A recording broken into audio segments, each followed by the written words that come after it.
Professor Bianchi. Professor Bianchi could not be present today, but she sent her letter and I will say something about that and a question for you. Okay. So now you can start your presentation. I tell you that your average is 102.33. Okay? So thank you. Please, Erika, start. Thank you. Thank you, everybody. Vedo le spalle, ma è l'unica maniera per poter... Don't worry. Anche Sono molto angolati. Vedo meglio questo. Oh, here. Anche qui.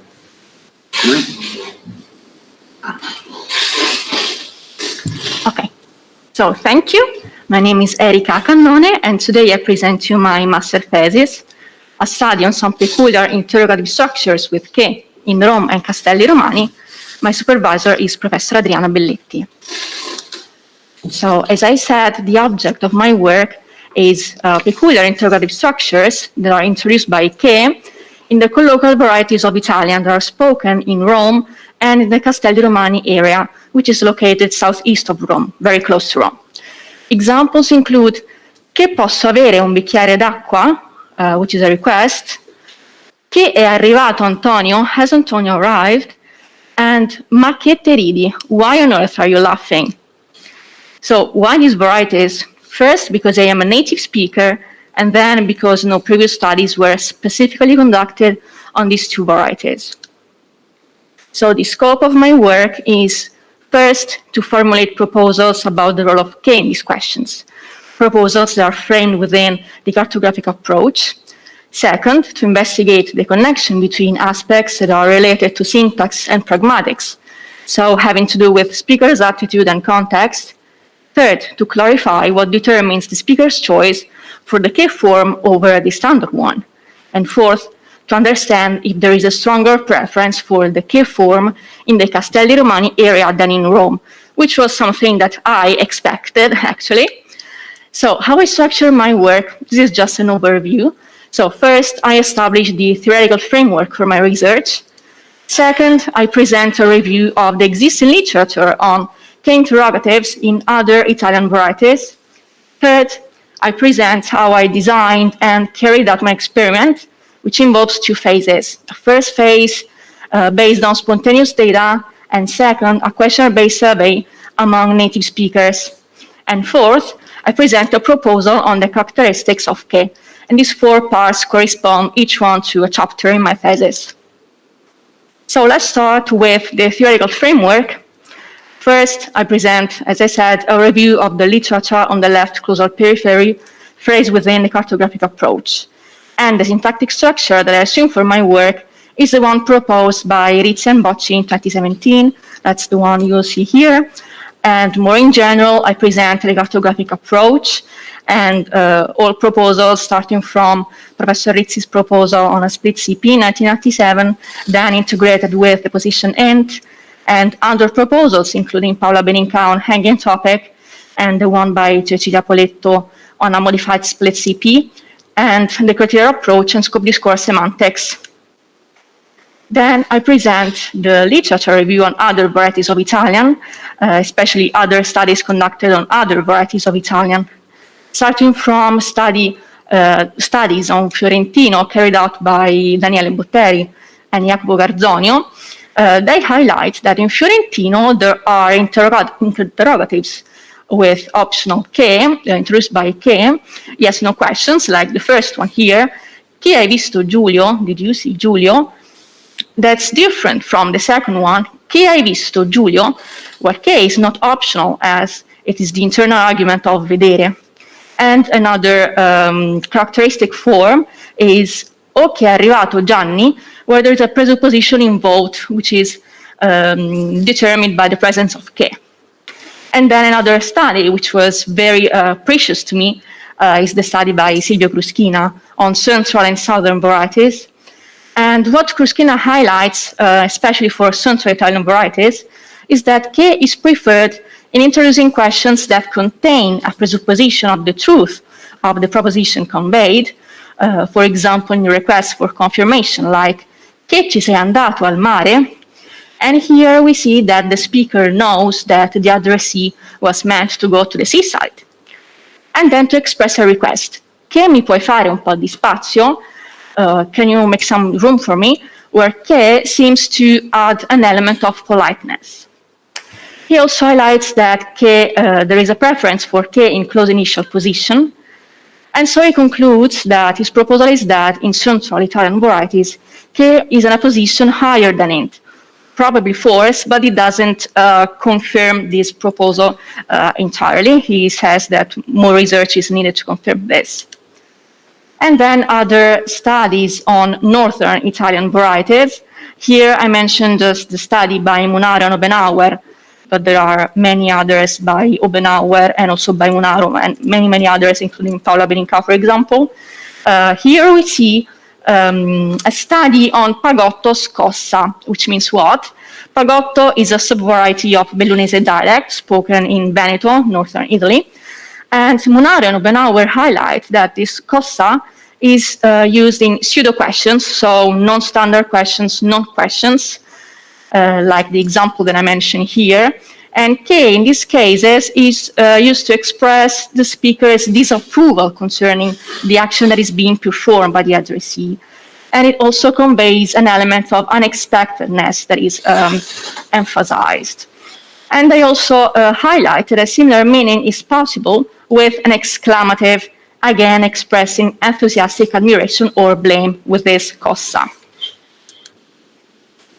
And then chapter 3 is about my research, so how I designed and carried out my experiment, which involves two phases. As I said, first, data were collected from spontaneous speech and social media writing. Of course, there are limitations, so to overcome the common limitation of spontaneous data for research, I developed a questionnaire-based survey, which allowed me to control for context-related variables. So question 1 was about yes-no questions, like che vuoi caffè, so an offer, a polar offer with the optional presence of che. And then a second questionnaire for pseudo questions of the type, ma che te ridi? Why on earth are you laughing? So the two questionnaires were administered to the same sample of 22 participants, of which 9 from Rome and 13 from Castelli Romani. The sample was rather balanced in terms of sex distribution, age groups, and also education. So questionnaire structure. Question 1, as I said, compared a yes-no question like che vuoi il caffè and che vuoi il caffè, so a biclausal structure in line with the study by Daniele Butteri in 2018. So the context was described in this way to the participant. You invited me home for a coffee. I'm there with you now. Offer me a cup of coffee using the verb volere, to want. So we see that there is a first task, as an elicitation task, and then a second task, where respondents are presented with several possible felicitous alternative questions to offer me a cup of coffee. And for each one of those alternatives, they are asked to indicate the probability on a 5-point scale that they would use that question in that context. So for the results, I want to show you the most interesting part, in my opinion, that concerns che vuoi caffè. So the polar offer with the optional presence of che. The interesting part is that for the elicitation task, no che structure was elicited, so nobody said che vuoi caffè to offer me a cup of coffee. But then, when I asked them, would you use che vuoi caffè to offer me a cup of coffee? These are the results. So the pie chart on the left describes the results on a 5-point scale. But if we turn this 5-point scale to a 3-point scale, we see that likely and possible answers are almost half of the sample, and also neutral answers are almost 40% of the sample. So it's rather good. So we see that there is a lot of variation among speakers, but we will return to this later. For now, let's go to question number 2. Ma che te ridi? And perché ridi? So these two questions were compared, and the subjects are invited to compare these two questions and indicate the differences between them in terms of meaning, speaker's attitude, and context of utterance. So according to the respondents, the two questions differ in terms of meaning for almost all of the sample, speaker's attitude for 86% of the sample. They highlight that surprise, irony, or irritation is expressed by "ma che te ridi," and curiosity by "perché ridi," which is taken as a genuine question, of course. And also they differ in terms of a relationship between speaker and addressee for almost all of the sample, 95%.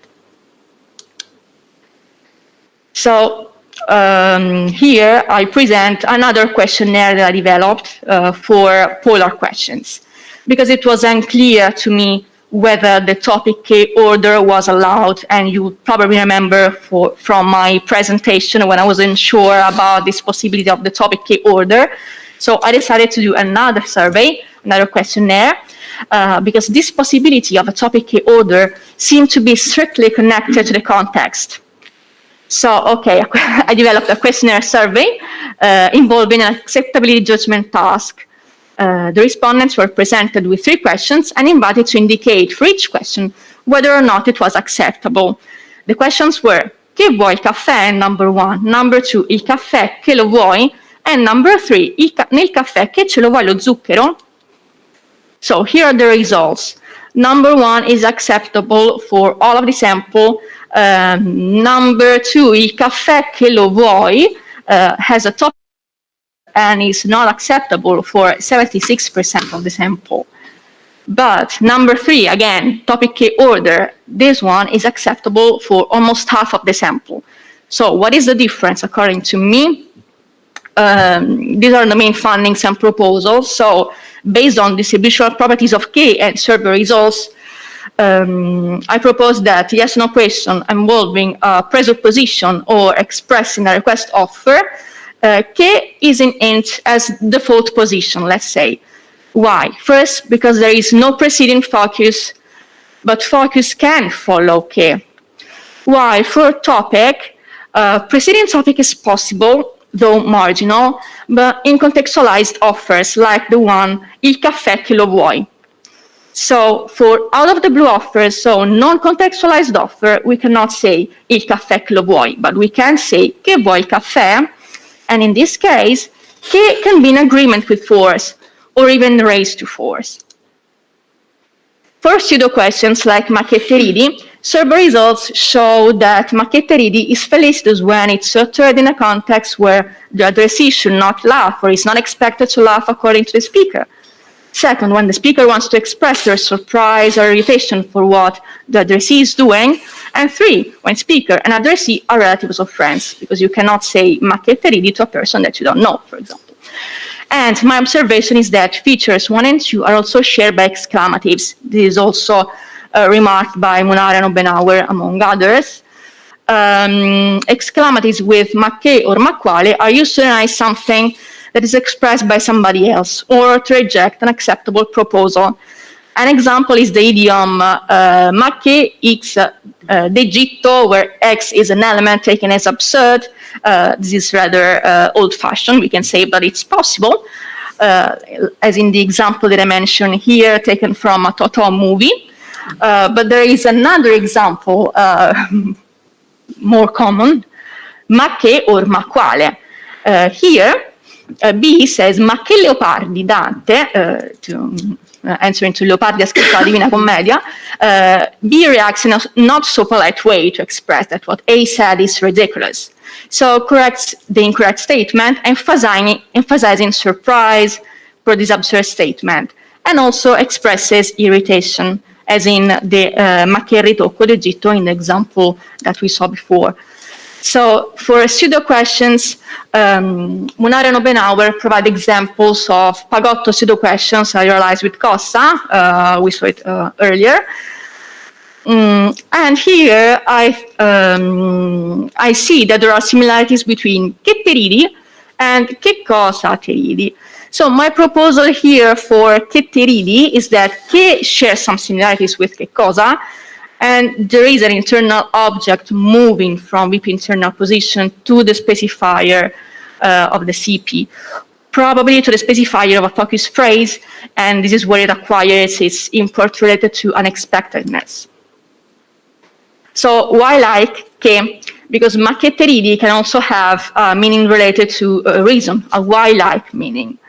There is a study by Endo on Italian cosa used in surprise disapproval questions. Cosa ridi? To ask for the reason. So Endo proposes that cosa targets the specifier event where it acquires the semantic interpretation related to reason. So my proposals follows Endo, but only partially, actually, because when the speaker asks for a reason, according to me, che might be in the specifier of the interrogative, which is in line with my default assumption of the position of the specifier of the interrogative. So this is just a summary. To conclude, in the colloquial variety spoken in Rome and Castelli Romani, che is used to optionally introduce yes-no questions involving a presupposition, che hai chiamato già da, requests or offers, to formulate surprise pseudo questions like ma che te ridi, or with a why-like meaning in some questions like che te ridi. The position of che depends on the type of question. So the assumed default position is specifier event, except for two cases, for out of the blue offers, where it might raise to force or stay in a specifier event in agreement with force, because it's related to politeness, and for surprise pseudo questions, the specifier of focus. And the evidence for these assumptions comes from distributional patterns. Other things I want to highlight is that the question formation strategy is just an option, but it can become the speaker's preferred choice under specific context-related circumstances. Survey participants also reported that che structure is perceived as more informal and or local. So the availability of these alternative constructions, so with or without che, can be strategically utilized by the speakers according to whether they intend to express meaning nuances or to communicate or deduce social relations and statuses. To conclude, this is the bibliographical references that I use for my work. It's a rather long list, but I will show it with you. 1, 2, 3, 4, 5, and 6. And that's it. Thank you for your attention. Okay, so thank you, Erika. So I think that this is a very nice piece of work that you conducted with enthusiasm and motivation. Yes. We had lots of very interesting discussions together. And so here I won't go on, except just to emphasize a couple of features. One is this order that you referred to. I found that the discussion that you have in the thesis is well conducted, because you, on the one hand, conclude that it is in fact a possible order, but not in offer context that was presented in the questionnaire. So that's why where a topic was presented, and an offer maybe does not necessarily involve a topic unless it is something expected, like coffee after lunch, as somebody even commented. Remarked, yes. Which was nice. Okay, then I found that this with the surprise in the ma che te ridi idea, with the involvement of the focus position, is also nice. There is still something that needs to be understood, but that's not just for you. The need of this ma, which is without ma, these are just different type of questions. So this remains to be understood. But I think that you did a very good job. Now, Professor Bianchi has the same view, and she could not be present, so she shared with us her view on your work, and sent a question for you that I read. So here it is, Professor Bianchi's question. In surprise disapproval questions like ma che te ridi, you locate che in a specified position in the left periphery. The question is whether K is base generated there or it moves there from a close internal position. Notice that if we assume movement, K as a bare WH operator could not move across negation due to relativized minimality. This would explain the impossibility of negation in this type of questions. In fact, I suspect a possible connection with colloquial macchietti a fare, where che could originate as the complement of the light verb fare. I would ask you to tell us your view about this issue. I think that's an interesting proposal. Yes, this is an interesting question, so thank you. Of course, this may be a possibility, of course, that che generates as the internal argument of the verb, like che cosa ridi a fare, che ridi a fare, so the internal object moving from TP internal position to the specifier of CP. I think this might be a possibility. However, it doesn't suffice, at least to me, to explain why, for example, we cannot say ma che te vieni, but we can say che vieni a fare. So this is just an idea. And also another idea comes from the presence of the clitic, which is connected to the surprise, the import related to surprise. There is a study by Matteo Greco that I used for my thesis for surprise negations. And he highlights that the reading of surprise negatives is possible precisely because of the presence of the clitic in the ethical dative. So this might be related to the import related to surprise. For the possibility of having che base generated there, I don't think this is a possibility. Of course, I assume it to be located in TP internal position and then move into the specifier of int. Yes, I think that there the question is if it moves from, which makes sense. It makes the distinction between che vuoi, che vuoi il caffè, so the marker, which is head, with this che, which correspond to cosa, which is a phrase. So the idea that that's the nice part of the story, that you have in fact two positions realized through different derivations, which makes sense because one is the head, the marker of the closed type, and the other one is an argument. Now, an argument of what, though? That's the question that Professor Bianchi was raising, and I think that it's an interesting idea to have this light verb making the object, the internal argument available. Another way to go is to say that you always have an internal argument, even with intransitive, and this is where it would move from. Okay, so as you can see, there are many interesting questions raised by these questions. So maybe somebody from the facilities. This idea that what comes, the equivalent of what comes from within the clause, and as such is sensitive to the negative islands, is found in Yoshua Endel's. Actually, Yoshua Endel wrote several papers about that. And I remember sending you something, yes, maybe not the right one. In any event, he observes that there is this sensitivity to negative islands, like really, that's not good. Whereas the other K, of course, is perfectly consistent with negation. So you can have things like yes, absolutely, exactly. The mark, yes, because in that case, K is not extracted at all. So that doesn't cross the negation, right? I can ask no comment on our question on the idea that you proposed that. Even the IP internal case moves to int, right? One difficulty for the idea could be that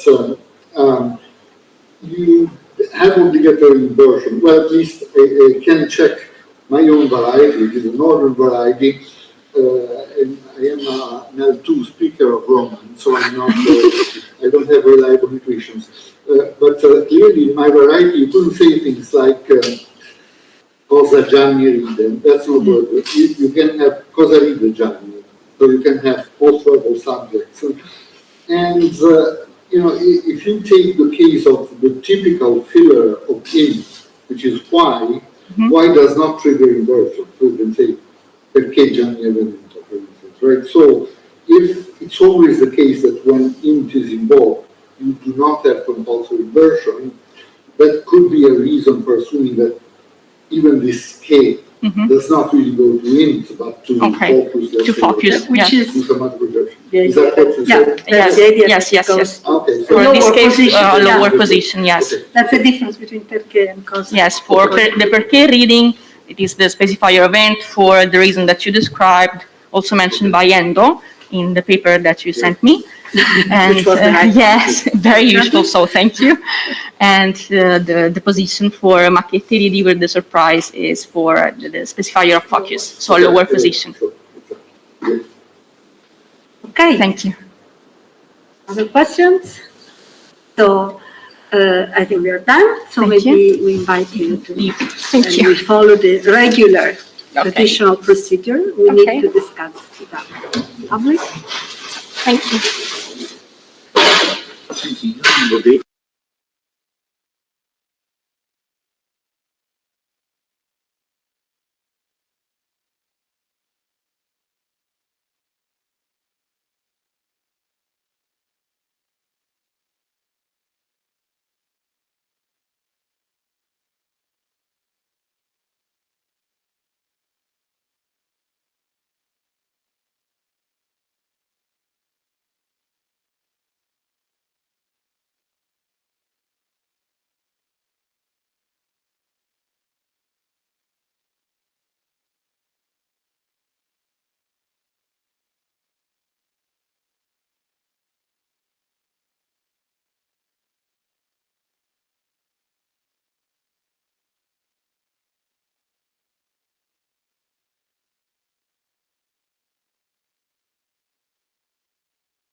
Reactivate.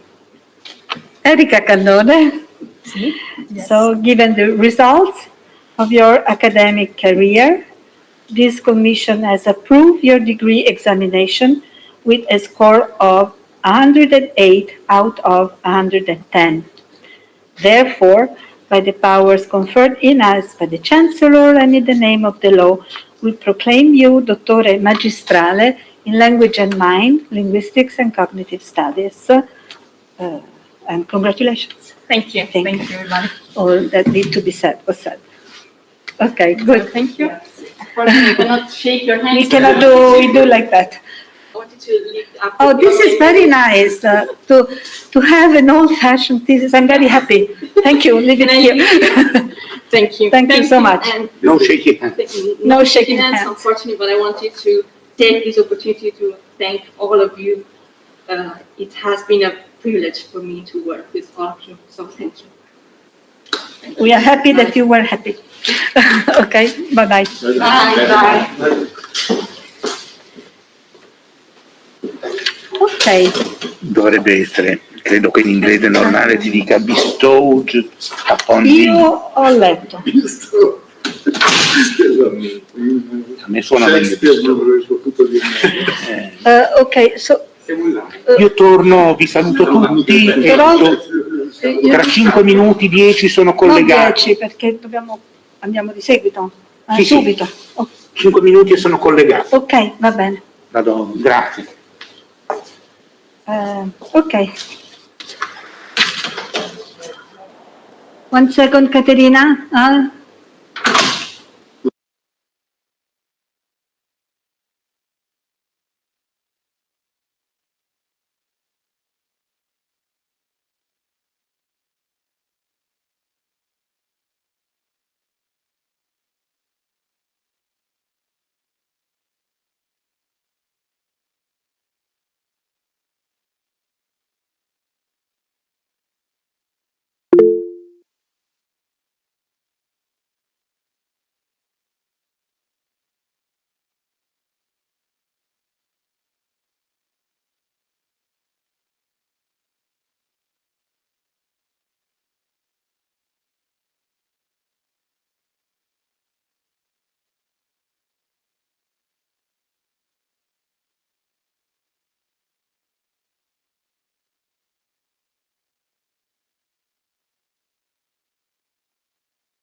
Okay, No.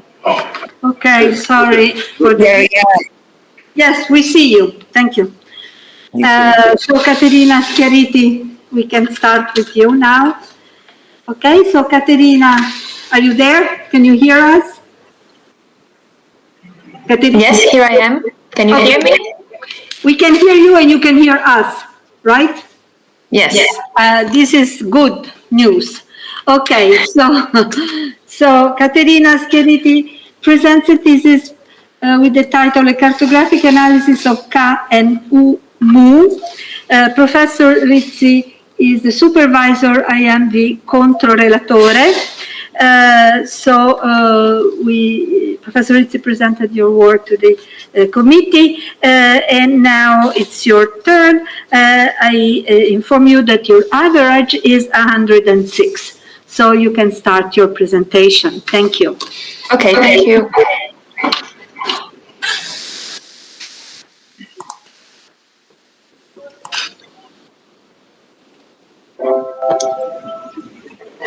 Can you see this properly? Yes, we can. Wait a second. Okay.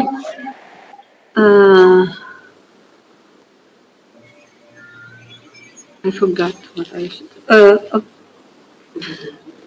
Ti ricordi cosa devo dire? Forse dovrò mettere il pin sulla schermata. Ah, sì. Forse. Yes. Thank you. Very clear. Okay. Can I start? Yes, please. Okay, so my thesis is entitled A Cartographic Analysis of Ka and Umu. And the aim of my thesis is illustrating the possible position that these particles may occupy in the hierarchical structure of the syntactic tree, following a cartographic analysis of the syntactic structures.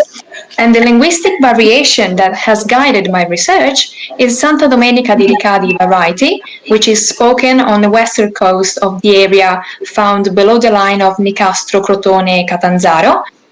So it's a southern variety of Calabrian, and the data collected comes from the native speakers of this variety.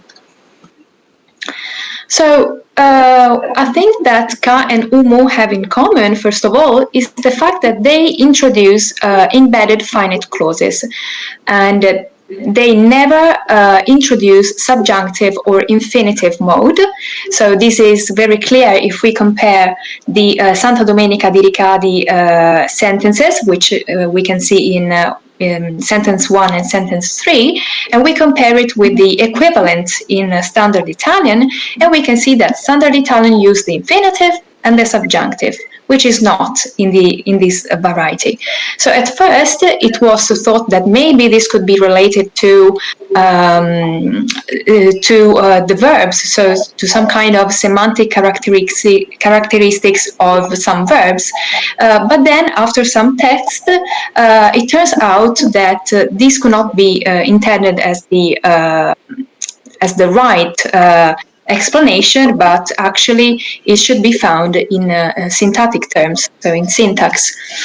So I will start with the syntactic analysis of Ka, that also on the basis of Ledgway's analysis, what I have observed in Santa Domenica di Ricadi, and so what this variety supports, is the idea that Ka is a complementizer. Is a complementizer because is not able to concur with others complementizers, as we can see in the sentence number 6. Here we have the interrogative complementizer, and in fact Ka does not appear. Then Ka is not able to concur with a WH phrase, as we can see in 7. Aundi means where. So it's a WH phrase, and then Ka does not appear in a coordinated structure. It is not repeated in the second clause of the coordinated structure, as we can see in 8. And Ka is able to precede the negation, the subject, and the topic phrase, as we can see in sentence number 9 and 10. So what we can see is that Ka is used with speech and perception verbs, carrying indicative complements, And if ka is considered to be a declarative complementizer, it could be merged into the highest position of the CP layer, which is force, and which is the head expressing the type of sentence we are dealing with. So a declarative, an interrogative, and so on and so forth. Let's move now to the other two particles, which are u and mu. So apparently u never introduces subjunctive or infinitive verbs. It just introduces the indicative present tense clause. And as we can see in 11, for example, and in fact, Killa in 2011 has defined this particle as an irrealis marker, which could occupy maybe fin. So if u is incompatible with ka is incompatible with u, of course, and also with other complementizers, suggesting that this u may be part of the CP layer. So u precedes the subject, but an interesting thing happens when the negation is present. Because when the negation is present, like in 13, u does not appear in like close to the negation, but what we see is the presence of another particle, which is mu, which combines with the negation no, forming nomu. And I will explain this in further detail in a few moments. So the present study follows Killa on the fact that u can be located into the CP layer, but provided that we intend the negation and the subject not as being part of the typical positions which are into the IP, but into the CP, as it was also suggested by Manzini and Savoia. So what we can see is that these u and mu are two distinct elements because they are used in different contexts. It is never the case that u merged together with a prepositional complementizer p, which can be translated with for. So it's never the case that 17 is grammatical because it's just mu, which is able to combine with p, or with the negation no, as I was saying earlier. So at this point, I think it's necessary to define also another particle, which seems to be very similar to the mu that I've just mentioned, but which is actually a very different thing. And in fact, it can also have two kinds of variation. So apart from mu, we have ma and mi, and they can be translated into the Italian as melo, mela, meli, so to him, to me, him, to me, her, to me, them. And my thesis followed a Monte suggestion about the fact that they can be clitic cluster. So the fact that the M, the consonant, is nothing but a dative clitic at the first person, and it's non-argumental, whilst the vowel part, so U, A, I, corresponds to the object clitic. So the vowel seems to change on the basis of the number, of the gender. In particular, U corresponds to the masculine singular, A to the feminine singular, and I to the plural masculine. But there is also another factors that makes these particles to change, and this, for example, the fact that if the first phoneme of the following word is a vowel, it could be the case, like in 66, that the vowel of the cluster disappears. So this is a typical behavior that we also observe into the Italian object clitic. So it makes sense to make some kind of connection between them. So now that I have defined, that I have described a bit mu, ma, mi, I think that it's necessary to look at this example, non posso umu saluto, which can be translated as I cannot wave at him. And we can see that this structure is not a monoclausal structure, but is a biclausal structure. So it's made up of two clauses. And if we adopt Killa's analysis, we can see that U seems to link these two clauses together. And this is very encouraging also because some other analysis conducted on particles found in the Balkan languages seems to have some similarities with this particle U. So on the basis of Rizzi's schema of the articulated structure of the left periphery, such a sentence can be illustrated in the syntactic structure as follows. We can see that the negation is found into the CP, and then in fin we found U, and then the mu as a clitic cluster is found in a mood phrase. So we can see that in this case, the clitic is in a proclitic position on the modal verb, and U preceded, creating this sequence of U-mu, which, as also supported by Pescarini, seems to be a sequence of the complementizer U plus the clitic cluster.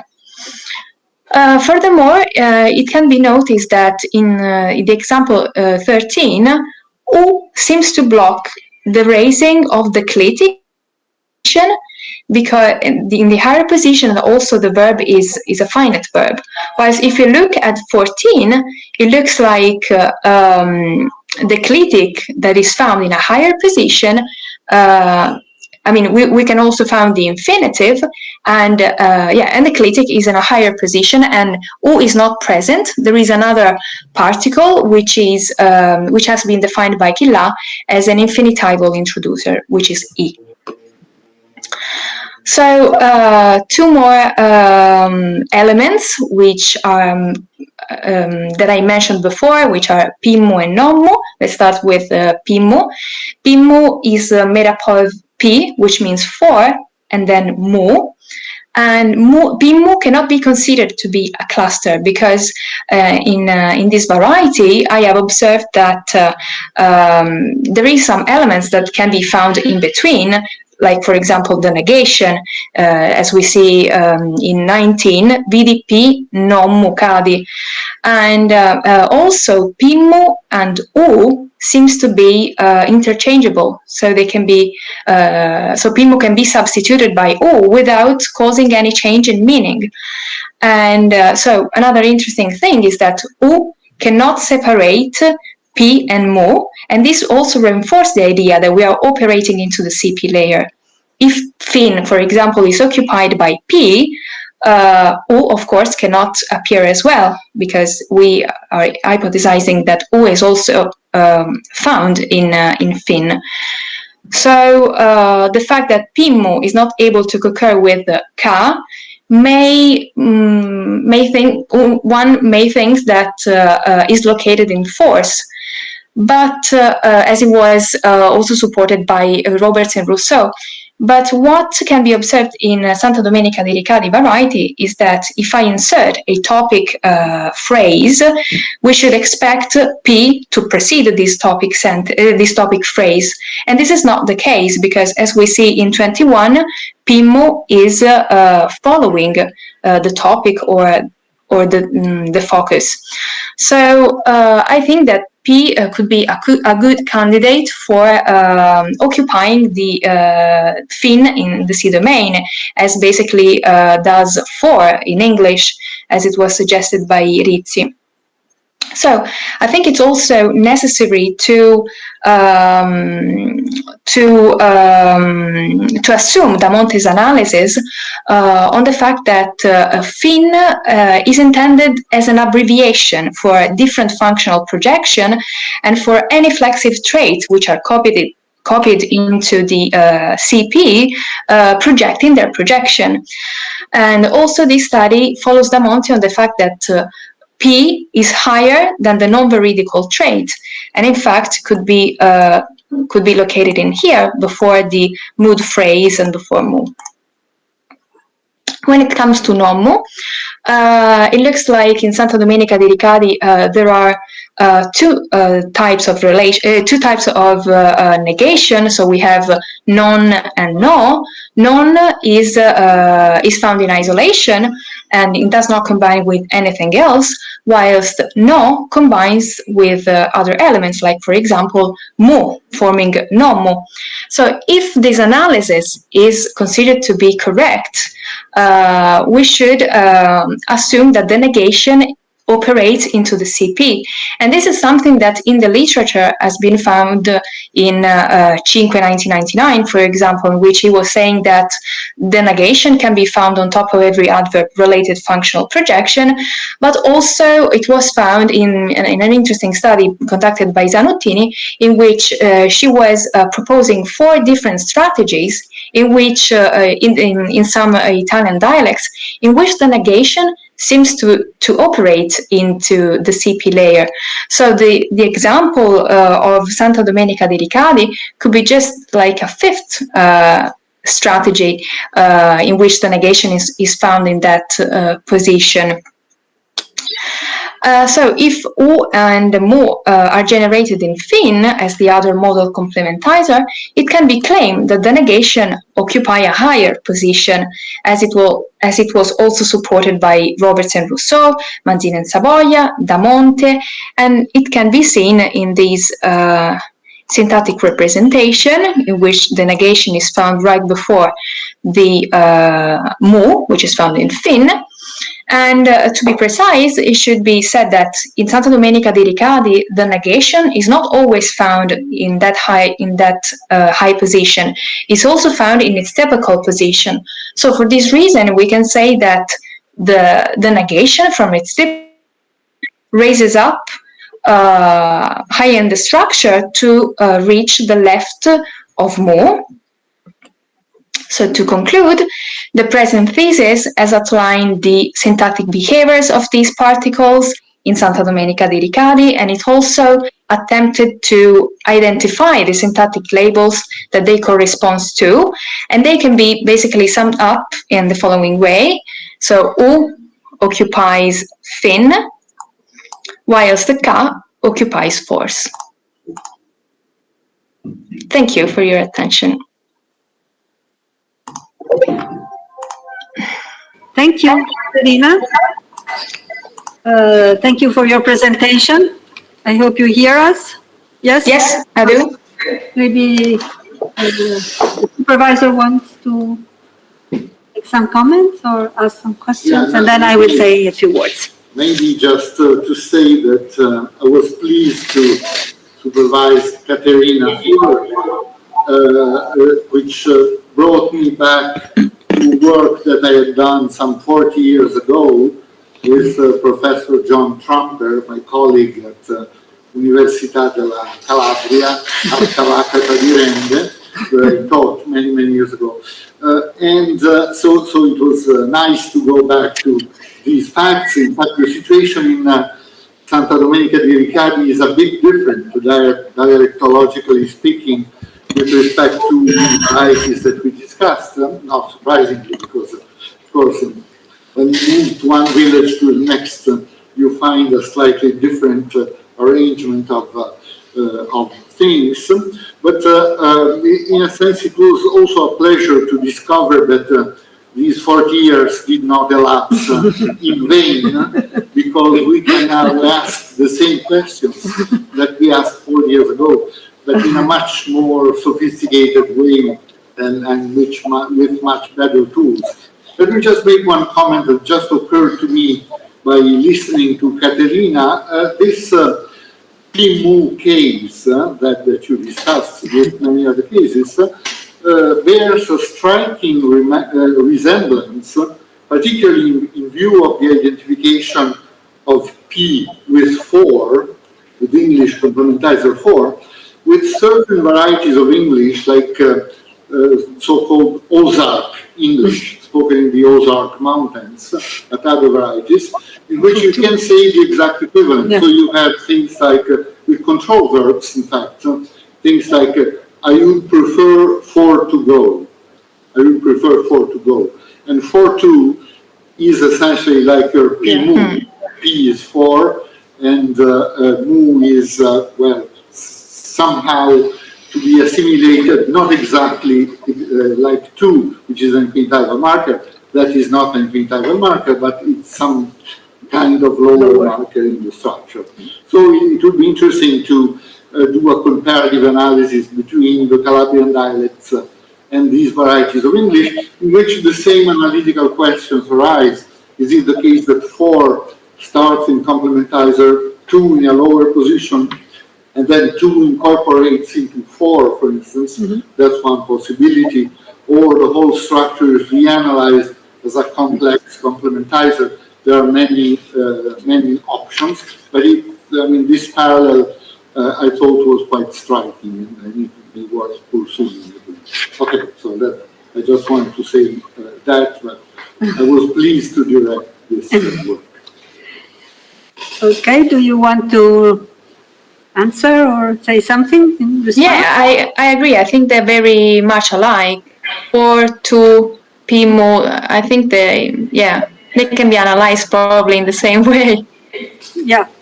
Okay. Yes, this should be the case, since at some point things should be alike, even if they look different. So I was, I think, the controrelatore. I cannot translate this in English, I'm sorry. When I try, it sounds too strange, so I won't do that.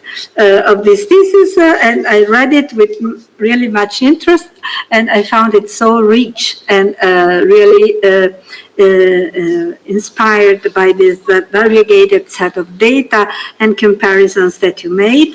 So I want to express my appreciation for your work, which I think is a contribution to a micro-comparative syntax, which is an important way to do comparisons. So with the magnifier.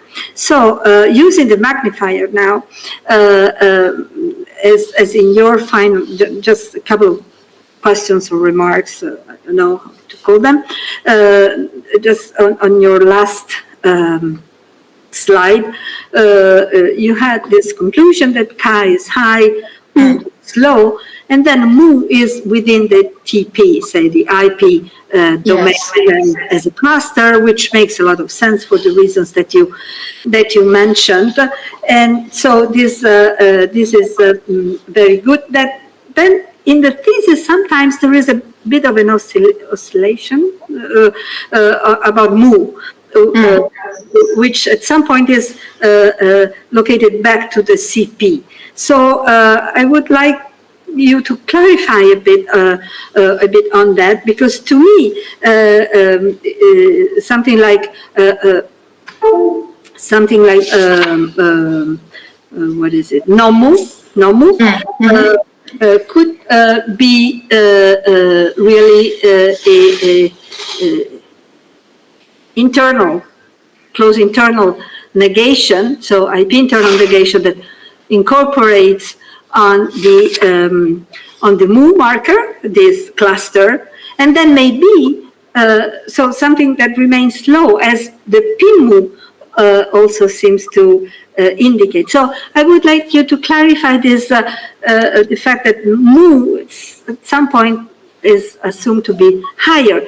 One argument that you suggest is that you give for that is this high location of the negation in the CP. Yes. Which, however, might be, you mentioned this possibility, might be something that Poletto suggested in these terms that I'm going to say now.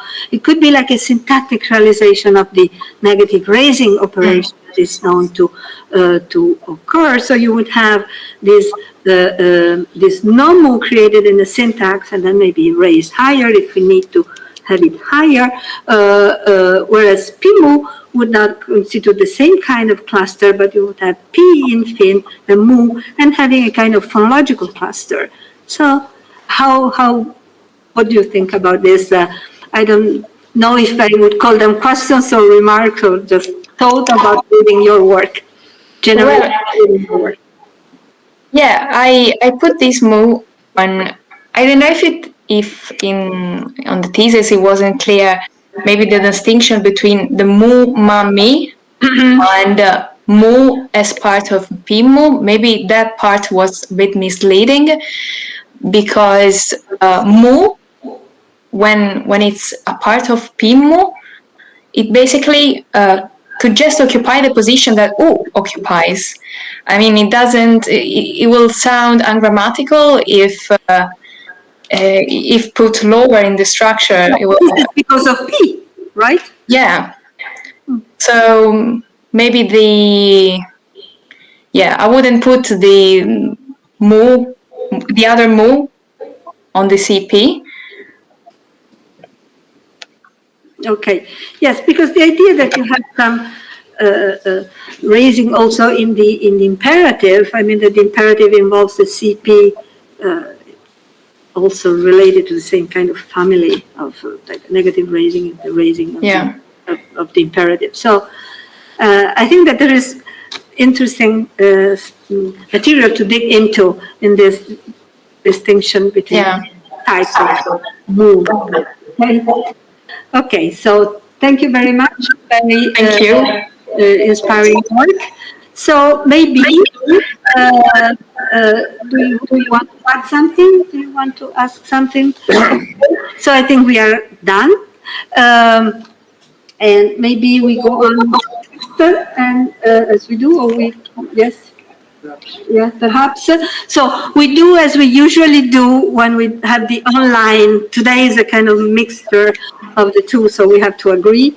Now we go on with Aubrey, and then we'll do the proclamation of both of you. Okay. Okay? Okay. Okay. Thank you. Thank you, Caterina. Okay. So, Aubrey, now, wait a minute. Now we go to, pardon? Okay, now we go to California. Okay, so Aubrey Amstutz presents a thesis whose title is Informal Written English Pronominal Subject Omission, Acceptability of Registered-Based Variation by Italian L1s. So I am the supervisor of the thesis, and Professor Giuliano Bocci is controrelatore. So Aubrey, I presented your work to the committee, and now it's your turn. I should tell you that your average is 107.25. And so now it's your turn to present, and then we will have a discussion. Okay, please. Okay, great. Pardon, Aubrey. So you agree that you want this defense to be recorded? So yes, please. Say, I will to declare. Do you know that you have to declare something? And to us. So I read what you have to declare. The undersigned, which is you, Aubrey. I play your role, but you have to say yes. Okay. I don't know how to do it otherwise. Aubrey Amstutz, matricola number, you say, I don't know. 088. We believe you. 68, I think. Okay, enrolled in the Corso di Laurea Language and Mind, and so on, considering the degree number of the Rector of the University, March 11, 2020, which authorizes the online procedure for the final exam, graduation, and public proclamation, being aware, capital, that according to Article 76 of the DPR for 145/2000 false declarations, falsity in public documents and use of false documents are punished according to the Penal Code and to the current special laws on the subject, declares. This is what you are declaring. Under her own responsibility to accept to perform her final exam by online procedure, that she will not take advantage of any external help and so on, to request the president, and that's the important thing for you, of the exam commission, the recording of the final exam, send it to her personal institutional email address, and delete it within 7 days. Okay, you declared that. I declared that I, yes.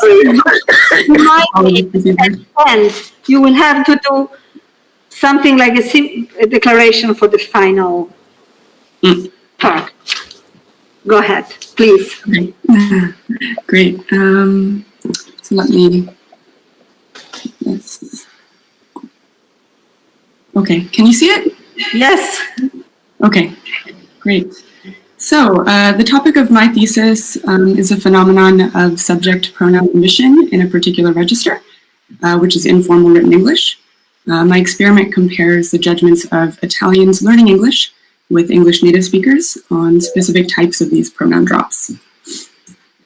So first we're going to take a look at pronouns in English and Italian and see when they can be unpronounced. Then we're going to lay out some of the expectations we have based on theories about second language acquisition. And then we'll see the details of the experiment and the results and conclusions. Okay, so first we need to situate the phenomenon of pronominal subject drop in informal written English within an appropriate context, namely in relation to Standard English and Italian. So your first instinct may be that the subject is always required in English, contrary to Italian, as shown in number 1 here. But it turns out that pronouns are actually quite often dropped in both spoken and written colloquial English, like in number 2, you can see a few examples. Crucially though, even in the register we're looking at, they cannot be dropped to the same extent as a full null subject language like Italian. So for example, the embedded subject drop in number 3 is not acceptable in informal written English, which is what we're going to test, but this is what we're starting with. So this demonstrates that the key factor here is not availability of the referent, since it's clearly specified before the embedded drop. So I ragazzi is the referent there. And so, yeah. The evidence for the limitations on written subject pronoun drop mainly comes from work on published diaries, much of it by Lillian Hageman over the past decade. The patterns of diary subject omission are published and therefore are the inspiration for the contexts that are tested in this experiment. So the most obvious pattern is that drops occur in DSO mainly on the left edge of the utterance. For example, they seem to be disallowed embedded clauses, as we said, so you can see that it says, there's a blank dreamt that I picked up a New Yorker. So even though the first pronoun is dropped, the second one in the embedded clause is obligatory. So the exception to this left edge pattern is in drops following fronted adjuncts, which appear to enjoy some sort of special status. And I also want to mention that first person is most common. It's like the default interpretation, but third person and expletive drops are also attested. So in the third person example here, the important thing is that origo is the referent and that's established first, and then afterwards the third person pronoun can be dropped. Okay, so let's compare the patterns of DSO with other situations in which pronouncing subject pronouns is optional in English. So in ellipsis, the key factor in allowing unpronounced constituents is recoverability. So for example, in this sentence, the second he is dropped after it has been pronounced in root position. Note-taking also allows drops of any material seemingly anywhere. So this appears to be something much less restrictive than DSO. And the subject omission that occurs in the developmental stages of children learning English does seem to be similar. So we see that the I is obligatory in this example, as we saw before, right? Blank, know what I maked, which is the opposite of the ellipsis example from a recoverability standpoint, which is interesting. So based on this, Rizzi proposed the existence of the root subject drop parameter. And these drops enjoy the privilege of the root, allowing truncation above the TP and an avoidance of spell out, since the pronoun is in the spec of the root. So while Hageman builds on this analysis for her theory of DSO, she concluded that since drops following preposed adjuncts, which are not strictly on that left edge, were attested in the diary register, that the root subject drop parameter doesn't account fully for the patterns of DSO. And we don't have time to get into the details of the syntactic explanation proposed by Hageman here, but she concludes that DSO doesn't seem to be governed by pressures of economy, like we see in note-taking, or to be solely tied to recoverability of the referent. So therefore, she concludes that this phenomenon seems to be governed by some underlying constraints. So far, the evidence for DSO has come from corpora, which constitutes positive evidence, and since it only shows us what is possible, and confirming suspicions about what is disallowed requires negative evidence, which will solicit from native speakers. So I wanted to use text messaging as the context for my experiment, since it's not as popular to write diaries or read published diaries these days, and it would be a bit odd to ask our participants to judge whether something was appropriate in the diary register. So in order to do that, we need to establish that the subject pronoun drop in the diary register is extendable to the broader informal written register, such as what's found in texting or social media. So I did a brief corpora search of social media and blogs, and I did find similar examples of drops. And next I did a bit of discourse analysis of blogs and Twitter we'd consider a microblog, as compared with diaries. And this actually revealed that the aims and the audience were much more similar than you'd expect in these modern online spheres to the historical conception of diaries, which many of the diaries that were studied by Hageman were published a long time ago, right? So back then, it turns out that diaries were considered much less private.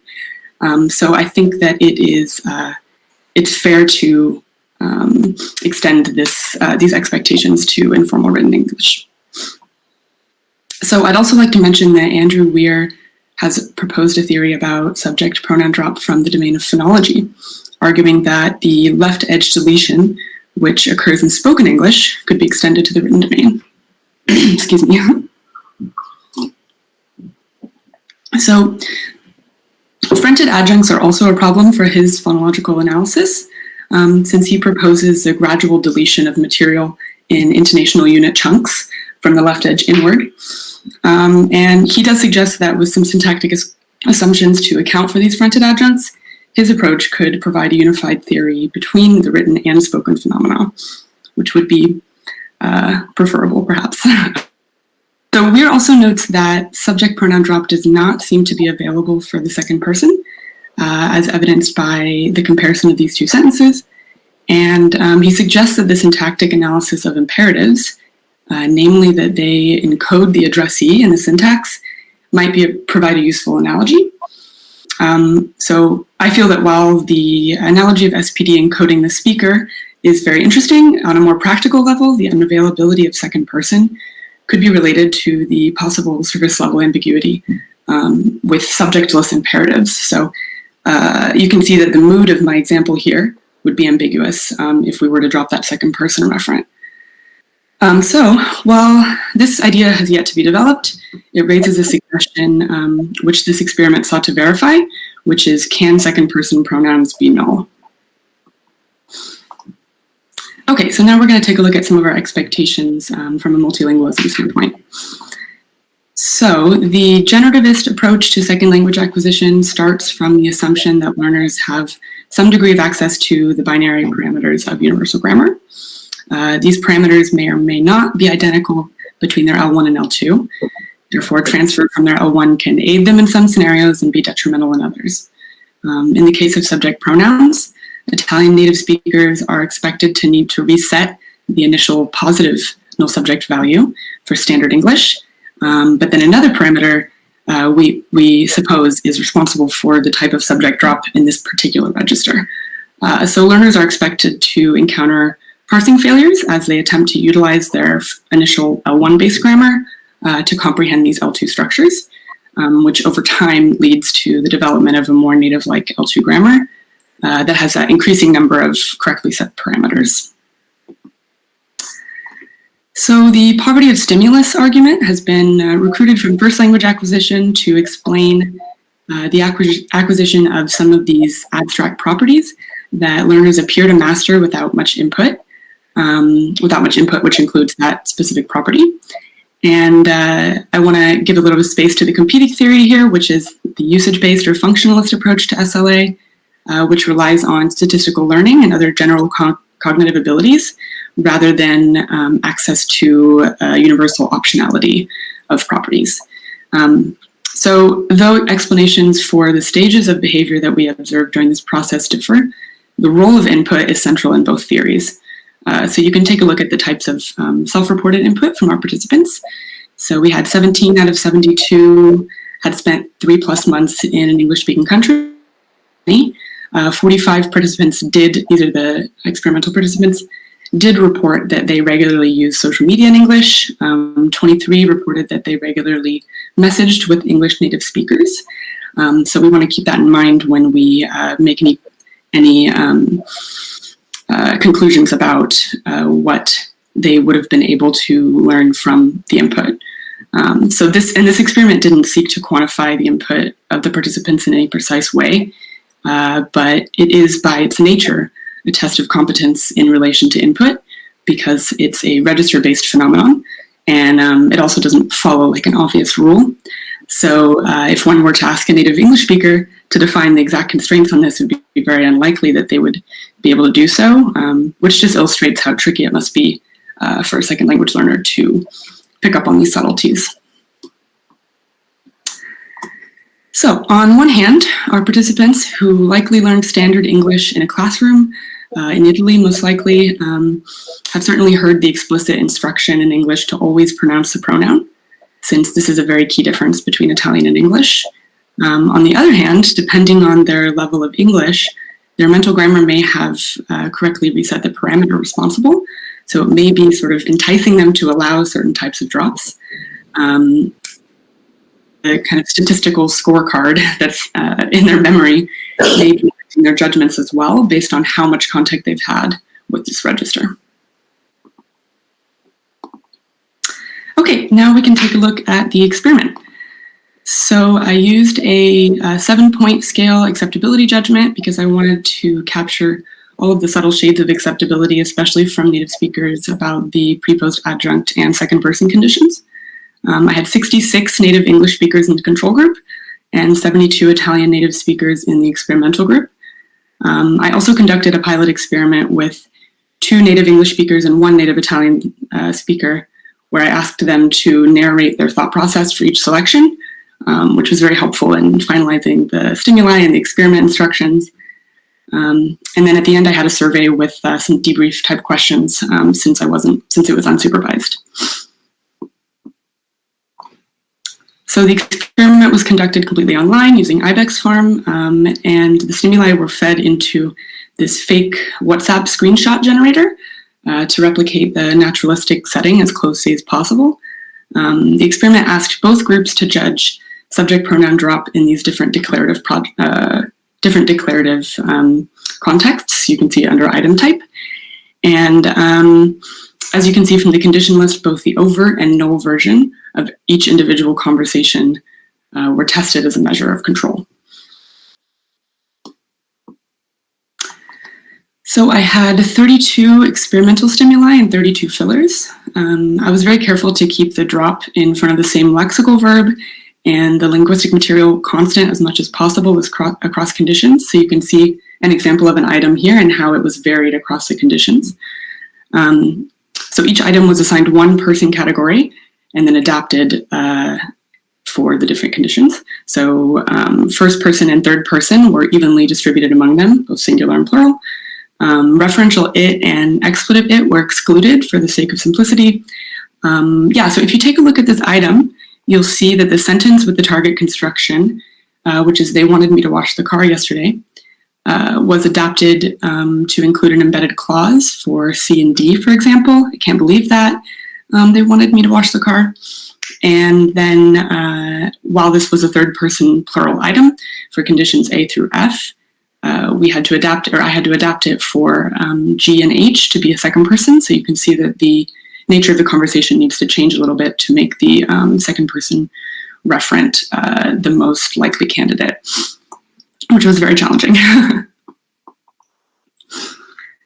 Okay, so our first hypothesis states that Italians are expected to be more permissive of SPD since their native language allows it in a much freer distribution, specifically for the unacceptable conditions. And H2 states that Italians at higher levels of competence are expected to perform better, aka they are expected to select ratings that more closely mirror the baseline established by the control group. And H3 verifies that the patterns of DSO can be extended to text messaging. So that's just with the control group. Okay, so now let's take a look at the results. So as a note, the results that you'll see in these upcoming charts are user normalized, so that all the scores are anchored on a similar scale, and the variations in the way that people might have been using the Likert scale are accounted for. And then those scores were averaged per condition per group, and placed on a scale from -1 to 1. Okay, so first let's look at the control group alone. So the patterns that characterize DSO were mostly found to be true of SPD and text messaging. The root versus embedded distinction holds true, as you can see, as many people universally scored the highest level of disapproval in condition D, which is embedded. That's why we see it the farthest effect away from the mean responses on the Likert scale. It's like right at the limit of the scale. And even native speakers were hesitant to give a strong rating for root drops, which are the ones we expected to be acceptable. So that's B. You can see that they're still a little bit unsure. And that makes sense because this is a non-standard construction and we have these kind of prescriptive rules that might come into play about what should be done, especially when you're in an experimental environment. So as shown by E, the fronted adjuncts followed by an overt pronoun, so these are just normal sentences, no pronoun drop, but with the fronted adjunct, even these are aren't showing such high acceptability, so that makes it a little difficult to interpret the degree of unacceptability shown in F, which is the null condition, though they do appear to be rejected by native speakers. So this is important because if fronted adjuncts can be excluded, it restricts the SPD neatly to that left edge of the utterance, which could align with the root null subject parameter put forth by ReadC. Could be interesting. So future work, in my opinion, future work should really seek to verify the acceptability of these fronted adjuncts via experimental means before further developing these theories, which really need to accommodate them. Perhaps that is the case for the diary register, but if we're looking at SPD in the broader informal written register, perhaps these fronted adjuncts are not one of the patterns that we need to account for. So also, as Weir predicted, the second person reference do not appear to be candidates for SPD in text messaging. That's condition H. And so also future theories should incorporate this fact, especially given that all the other person categories appear to be acceptable. Okay, so this is the main hypothesis, which is comparing the Italians overall with the native speakers of English. And I say Italians, I mean Italian native speakers, but I think for the most part, everyone was also Italian.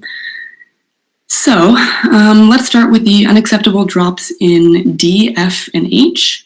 As expected, the experimental group was more permissive than the control group, which is supported by p-values less than 0.05. And although they were more permissive, they still found them unacceptable, which is great. It's going in the right direction. And as predicted, both groups showed the strongest distaste for embedded drops. The likelihood of the null hypothesis being true, which the null hypothesis is that L1 has no effect on the judgment of embedded drops, is below 0.01 for condition D. As for condition B, the effect was unfortunately not strong enough to prove the null hypothesis unlikely. But it still remains to be seen, I suppose. So now we're looking at the competence-based subgroups. So we split the experimental group into high competence, which is C1 to C2 on the Suffer scale, and low is A1 to B2. I know low is maybe a misnomer, but lower competence. So the results of all the unacceptable null conditions, which are D, F, and H, indicate that Italian native speakers show movement in the direction of native-like performance, which is great.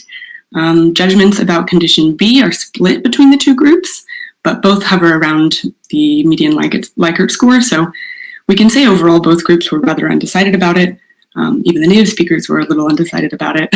So it could just be that these unacceptable drops like D really produce a strong reaction where admitting that the root drop in B is acceptable requires a lot of confidence.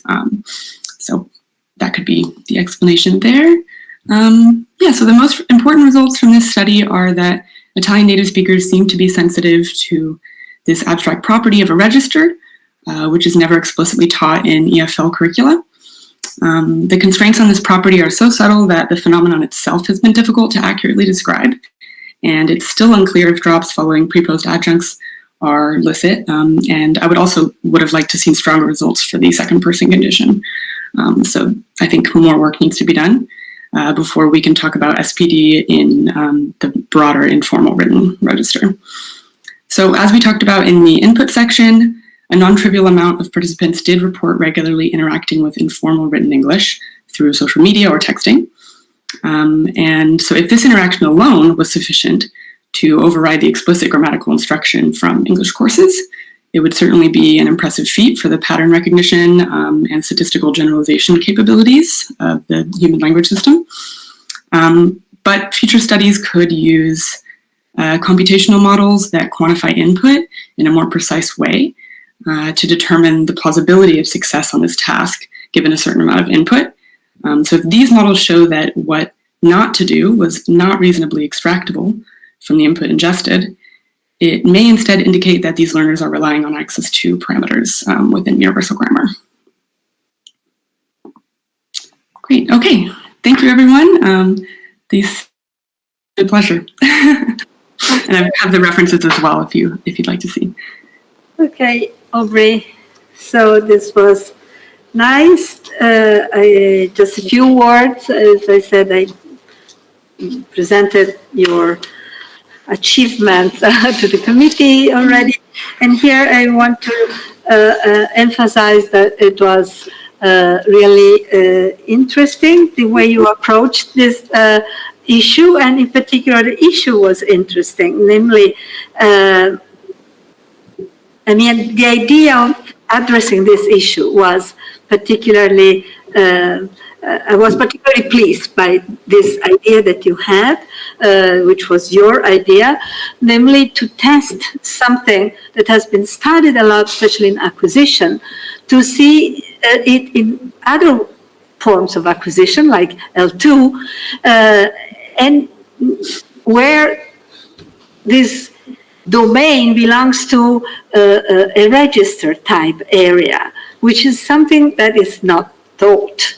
And so this is really nice because your results in the end show, and I think that you should emphasize this a bit more in your conclusions, because you have several conclusions at the same level, but I think that this is the most interesting conclusion, that even speakers whose L1 is a no-subject language, so for whom we could expect an extension, no particular sensitivity to the fact that something may be allowed given the particular register, is somehow captured.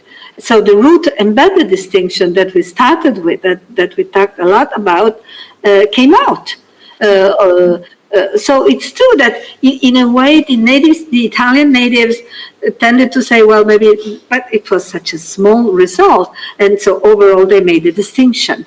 And so this is quite interesting and quite remarkable, precisely for the reasons that you say, namely, this is not something that it is taught.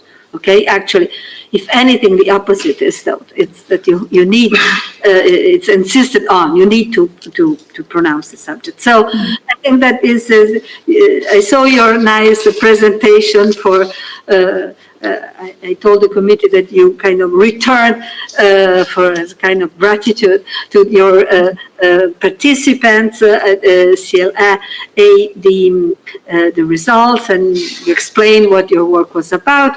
So you emphasized that, and I think that this is precisely important. It's something that you do automatically, but you know that it's internal grammar that somehow captures the distinction. So that's nice. I wanted to emphasize that. And then there are parts that you, just a couple of things, and then I leave the floor to your co-supervisor. Namely, the idea of this no subject in this register preceded by an adjunct. So here is where the results do not seem to conform to the diary style. So is it a matter that in that domain. The diary is not exactly like the WhatsApp setting. That's a possibility, as you say. It could also be the case that maybe the kind of adjunct matters. So this is something that should be looked at more carefully and see if we are comparing the same kind of things in this domain. And then the last remark, I appreciated the fact that you made the point with respect to functional type explanations, of economy type explanation, that if something is recoverable, because otherwise you would expect drops everywhere, which you don't find. So you find them in particular conditions, and those conditions, the kind of debate that you hint at without really developing between is this syntax or phonology.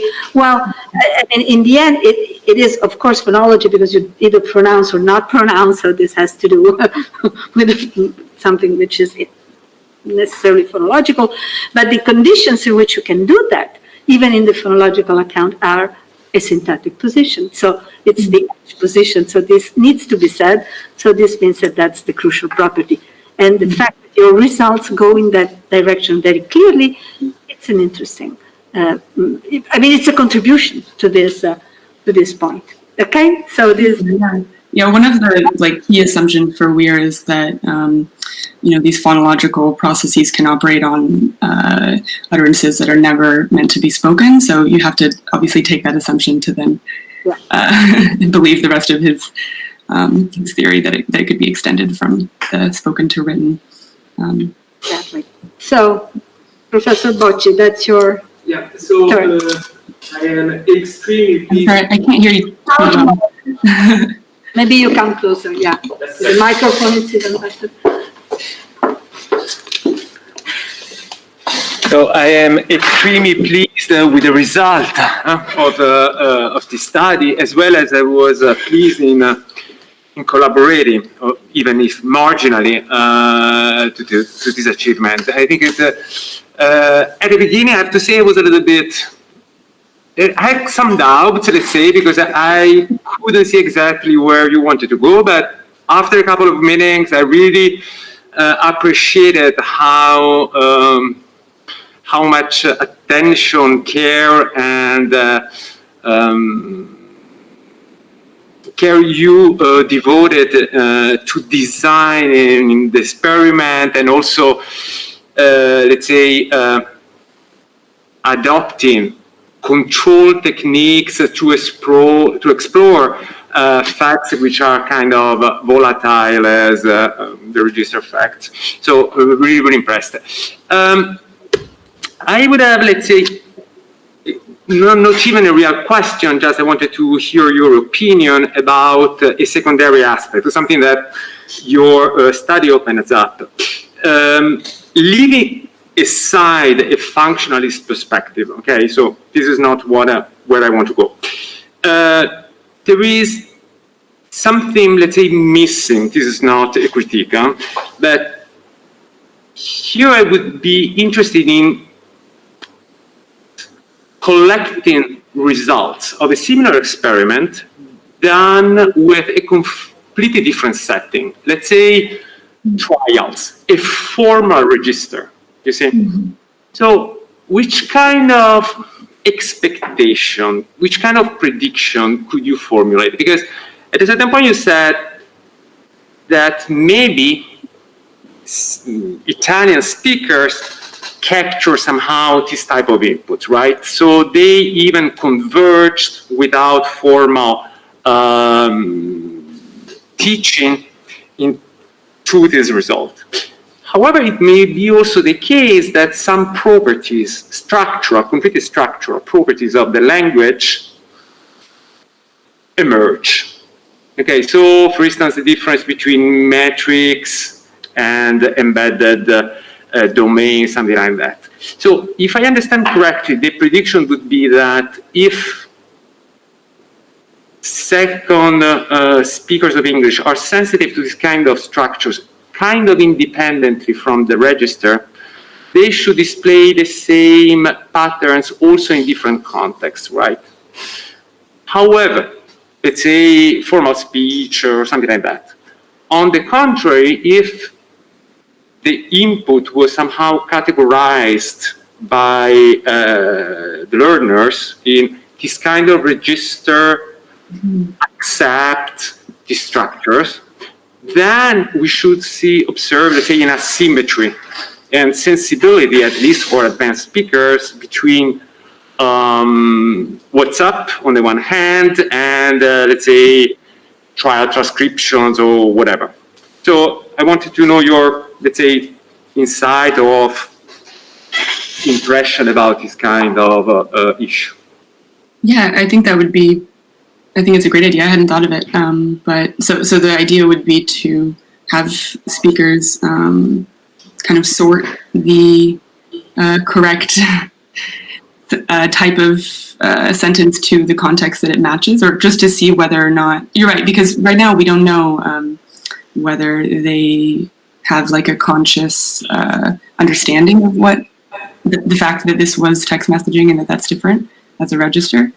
I think that's what you're getting at, right? That we don't truly know whether they are aware of the fact that this is available in the register. So what do you expect? So the same experiment, okay? The very same experiment, lexical adjustments here and there to make it plausible. And then you provide the same structures, but this time you say that they are extracted from transcription of a trial or something. Mm-hmm. What do you think you're feeling? Just guessing here, okay? I'm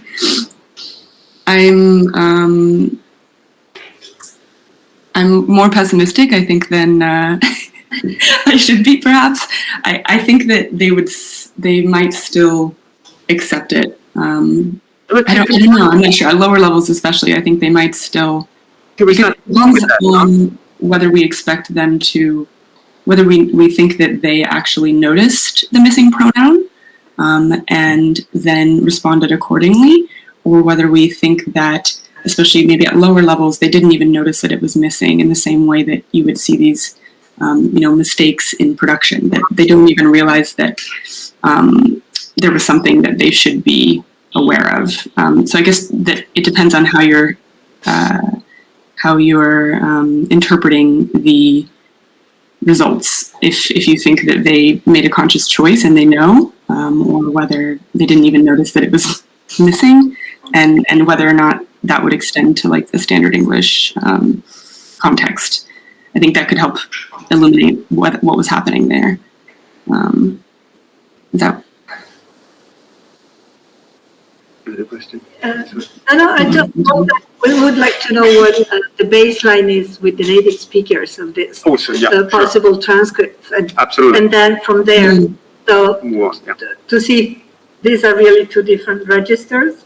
It's natural to look at an informal register close enough to the diary, although, as you say, diaries are done to speak to oneself, whereas WhatsApp is done to speak to as many people as possible. So this is not a small difference, but they are similar at the level of register, in being it informal. So the question is whether in a formal register you would find something like this type of production. So once you know the baseline, then you might wonder what an L2 would do in that context, which is an interesting question to ask, because it takes us back to the general issue that it's behind part of your work, which is something that is not taught and that even belongs to a special register, is actually acquired. I mean, spontaneously kind of acquired by speakers, which is an interesting. I mean, it's an important question. So. Yeah, and the other thing that's interesting is, I would say, standard written English is obviously very strict about including the pronoun, but I would say that even kind of more formal environments with spoken English, there might be some drops. I would need to look at the Yeah. data because theirs was mainly with. One expectation is that the conditions should be the same. This, so the root embedded should be there. Yeah. So, okay.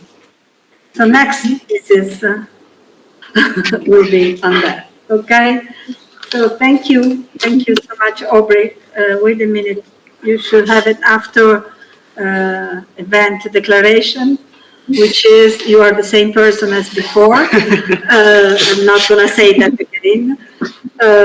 And so you declare under your own responsibility that you have participated in this exam for the achievement of the final qualification, that you will accept the final mark. Anyway, that you accepted the recordings. That was that you asked for to start with. Okay. Okay. Yes. Okay, whatever needed. Okay, so thank you. Now, we wait a couple of minutes. I will go away and then we'll come back to Caterina and Aubrey, one after the other, okay?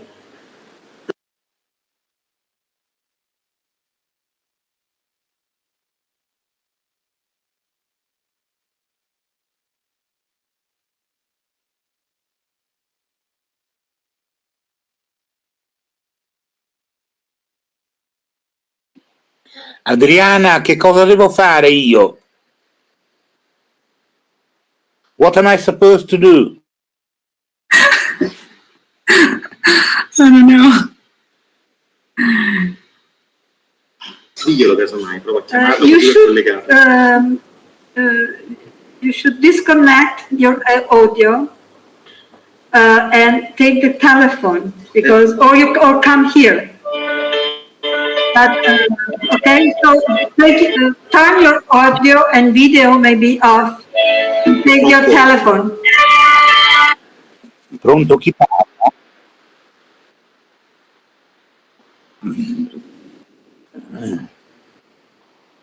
Sì, le candidate. Ho capito, sì. Aspetta un attimo. No, aspetta un attimo, un momento. No. L'idea era quella. È tremendo. Mm-hmm. Sì. Professoressa, posso terminare? Sì, avevo detto di sì, grazie. Grazie. Allora, Giuseppe,